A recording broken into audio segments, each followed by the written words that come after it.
Syedaralun, mobil patroli polisi yang menabrak lari ayah dan anak di Parepare, Sulawesi Selatan diamankan di Kabupaten Mamuju.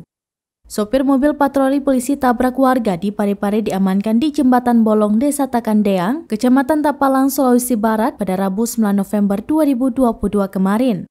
Diketahui sopir mobil tersebut kabur setelah menabrak ayah dan anak di kota Parepare pada Senin 8 November 2022 lalu. Kepala Seksi Humas Polresta Mamuju, Ibda Herman Basir mengatakan, sopir mobil tersebut merupakan sopir ekspedisi yang akan mengantarkan mobil patroli ke Gorontalo, Sulawesi Tengah. Herman menjelaskan mobil itu adalah mobil dinas baru dari Mabes Polri yang dikirim lewat ekspedisi kapal laut dari Jakarta ke Makassar. Setelah tiba di Makassar, mobil itu diambil oleh supir ekspedisi dan akan diantar ke Gorontalo. Dalam perjalanan tepat di Parepare, supir tersebut menabrak pengendara dan langsung melarikan diri karena takut diamuk massa. Namun, Herman sangat menyayangkan karena supir ini langsung kabur dan melanjutkan perjalanannya ke Mamuju. Ia mengatakan seharusnya supir ini singgah dulu di Polres Pinrang atau Polres Parepare untuk melapor terkait insiden yang dialaminya.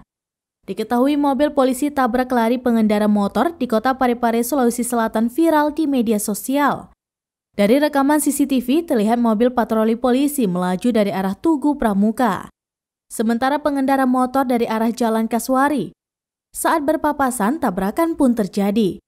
Pengendara motor jatuh dan tersungkur, sementara mobil patroli polisi tersebut kabur atau melarikan diri.